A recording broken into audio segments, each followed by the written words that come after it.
Hi, I'm Cal Morris, and I just wanted to run through a few things that I hope will make this evening a resounding success for you, both in terms of members' entertainment, the learning, profitability for yourself.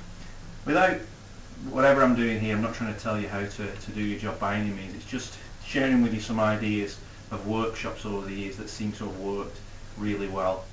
And what it boils down to, we've kind of come up with what we call the 7 fundamentals of selling a Mind Factor workshop, and I'm going to run through each one individually, and I'm absolutely certain that if you go through each of these 7 steps, you will have a very, very successful evening. The first thing, and I think this is vitally important, is that, like in most situations, if you set a goal, that goal is going to direct your behaviour. The mistake that a lot of people do is they set a goal of kind of what is it going to cost me to break even. If you're aiming at 30 people, well, the chances are the best that you'll do is 35, 40. However, I know for certain that a number of people over the years have had at least 100 people in the audience. So I want you to aim high. See yourself getting 100 people for your evening. Set that as your actual goal, because obviously on the numbers, if you get 100 people there, charging them say £20 for a ticket, and obviously then it's such a viable proposition to you financially, it makes such a successful evening, and there's 100 people there that potentially become clients of yours. They may already be existing clients, but 100 people who may become clients in the future.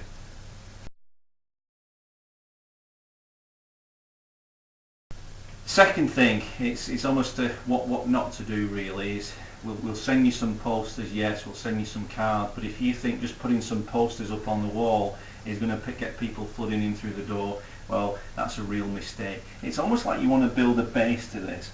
First of all, speak passionately to some of the personal contacts that you've got, some of your lesson diaries, some of the people that you think absolutely support the things that you already do. Get them on board. You know, this involves making a personal contact with them, but they provide the platform for your evening, because once you get past that 20, 30, 40 people, then very much you're in profit from the rest of it. So this involves probably maybe the hardest of the work is actually to go through your personal contact list, contact them, speak to them. Anybody who's run a successful evening over the years has spent time contacting people and informing them on a personal basis. It's a personal invitation.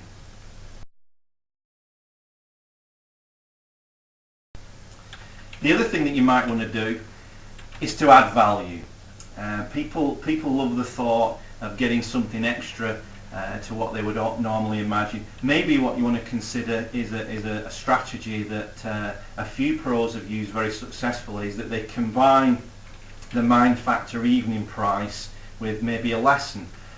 Put the two together, work out what the numbers and the economics are on that for you. But if you put those two together, you imagine you sell 100 tickets for the evening that's got a lesson attached to it as well. Well, that's 100 people who are going to take a lesson, who will probably take lessons after that. The other thing that you might want to do as well on the evening is add in some food, a buffet or something like that. Just something that is just more than selling this evening. It is primarily about learning, but it's also a great evening's entertainment. So don't dispute that fact, and don't ignore that fact, that the more that you can add to the evening, the more that it seems an opportunity for people not to miss.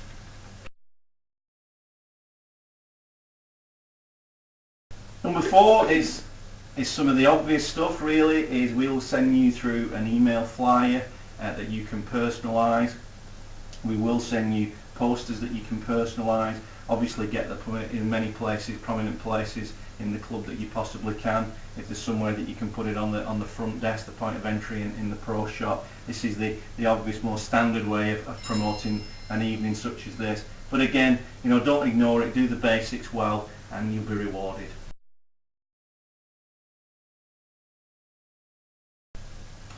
This has tended to work really well over years. Number 5, and that's involving other people in the local area, other pros. I know there's always the thing about, you know, bringing people into your territory, but I really think this is a win-win situation. You might want to offer other pros a free ticket in exchange. If they have a free ticket, they can come along, but if they bring 3 or 4 of their own members, Obviously they're bringing their own clients, they're getting the chance then to see the facilities at your golf club. But the pro, hopefully he's going to learn something on the evening as well, which he might be beneficial for his own game, but also the members that he brings along will again take away something. So you're adding value to people in the local area. It may not obviously be something you want to do with a direct competitor, but certainly most of you'll know friends in the area would be only too glad maybe to help out and bring people along if they're going to get something of value, which I guarantee on that evening they would.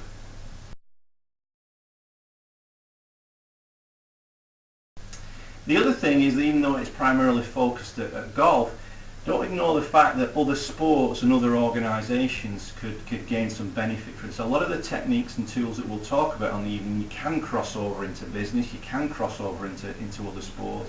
In terms of the organisations, your county teams, your county organisations, a lot of these organisations are actually looking for things, looking for events that their players, their pupils can go to, that can learn some new things. So as I say, primarily obviously it's golf, but it doesn't have to be limited to golf. So keep your options open with that and think about anybody in the local area, any other organisations that might benefit from some of the knowledge on the mental game, some of the things that the tour players have worked on over the years.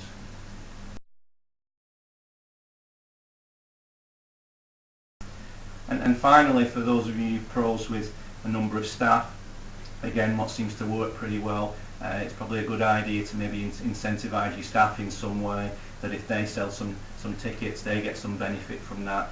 It's human nature with things like this, and you'll usually find that once people are on a roll with this, they really start to be able to talk about it in a way that get people involved.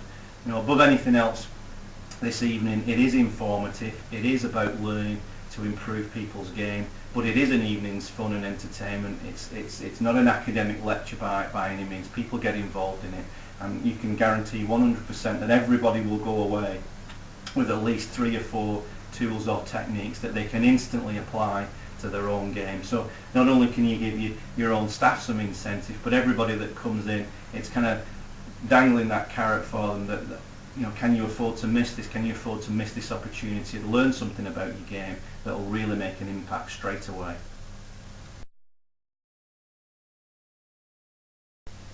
One other thing that I would suggest maybe lastly is that you take a look at the Mike York video. This is a PGA pro down, as he actually says, a very sort of ordinary club down in Surrey, who's had 10 of these events. He's a past master at packing the evenings. He's been very successful with this. Take a look at his video, some of the things that he talks about, how he goes about selling it, and the other thing that Mike is more than willing to speak to any of you if you feel like you want to give him a call to get some ideas about how to sell this evening. So to finish off from me, we really want to make this a success for you. If there's anything at all during the process, from you booking the date now to actually running the event, if there's anything that we can help you with, please just get on the phone. We're here to help you, and we really want to make this evening a super success for everybody.